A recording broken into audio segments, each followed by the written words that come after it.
Hey everyone, and welcome to our 2015 300-ish cc beginner sport bike shootout. With us today, we've got the Yamaha R3. Yamaha's got a 320cc parallel twin. KTM RC390 has a 373cc single. Kawasaki Ninja 300 has a 300cc parallel twin. And the Honda CBR 300R has a 286cc single, the smallest engine of the bunch. So we've already been to the racetrack, and now we're here in the canyons to give it some street time. Done some freeway, done some commuting. And now we're gonna go riff in the canyons, and so we're gonna go do that. Check back later.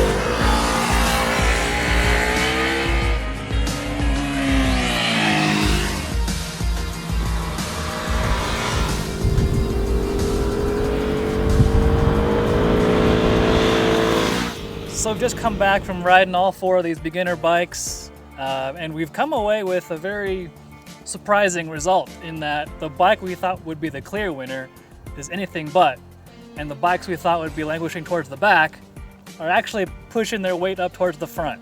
So there's this really close battle with the Kawasaki and the Yamaha. The KTM pulls ahead, and then the Honda kind of lags behind, and I think, guys, we kind of noticed that we didn't need a dyno to tell us those figures. We kind of felt that at the racetrack. This felt clearly weaker all around. It just seemed like it picked up nice, but then as soon as you got, I don't know, 5,000-6,000 RPM, it just started to give up the ghost, and it didn't really have any more to go. Whereas the Ninja, it just wakes up after 7,000 RPM, and it just keeps on pulling, and it's hard to find yourself in the wrong gear on that bike. And I thought to the butt dyno, the R3 to me felt like it had a really nice broad pull of power, down low and up top, but it doesn't wind out as hard as the Ninja. But I think for a street bike, it's got a really nice range. Which power? one? The R3.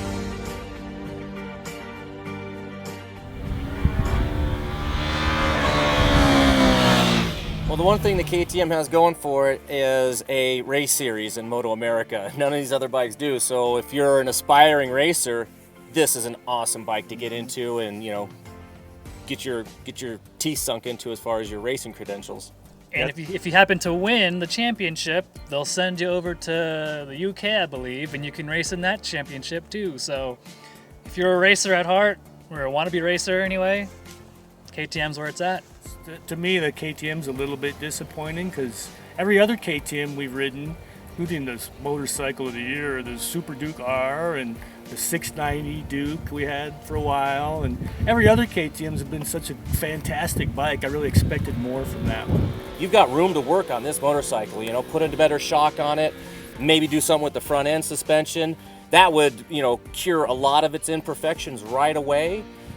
In performance terms, we need to mention though, in street bike terms, it does only carry 2.5 gallons of gas. So you're pretty restricted in your range on that one, especially compared to the Kawasaki that does 4.5 gallons. 4.5 gallons. Kawasaki's not only got a big tank, it's also, since a little 300cc little fuel sipper, it'll probably go 200 miles on that 4.5 gallons, won't it? So if you want to go somewhere on your motorcycle, it's like your only choice.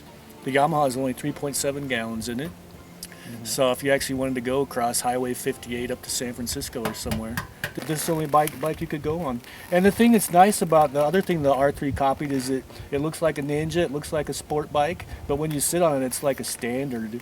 You sit up pretty straight, so it's these are both great around town bikes too.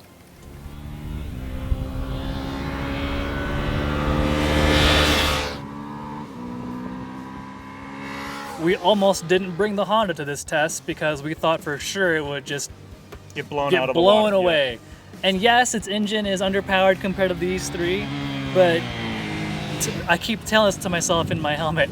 It's just an honest motorcycle. It doesn't claim to be any better or worse than these three, but you ride it and it's very forgiving. It's comfortable. Even though it's a single, you hardly feel any vibrations on the freeway going 80 miles an hour. It handles very well. The fueling is nice and crisp.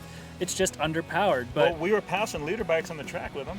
I mean, granted, rider is rider, but it just goes to show that a little, 26 horsepower bike in the right hands can whip around a track and you can still have immense fun.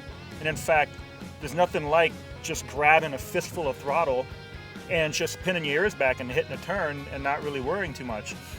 Because you can't do that on an R1. Well, you could, but I can't. But. So, I mean, out of the category of these three, you've got three bikes that make good street bikes that you can go to the track with.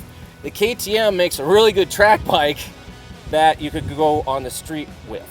And then the Honda makes probably the most exceptional street bike out of these four. And it really comes down to the Ninja and the Yamaha being the two bikes here really fighting for supremacy in my book. Do you want ABS or not? Does that matter? Do you like the slipper clutch? Styling? I like blue, so I'm just attracted to the Yamaha. I like its styling, but I did love the way the Ninja rode. So, I mean, for me, it's coming down to these two, but I don't have a clear winner yet. It's going to take a little scorecard manipulation to figure that out. there's the magic word, scorecard. As usual, we don't know who is going to win this test yet. We say it every time, but it really is true.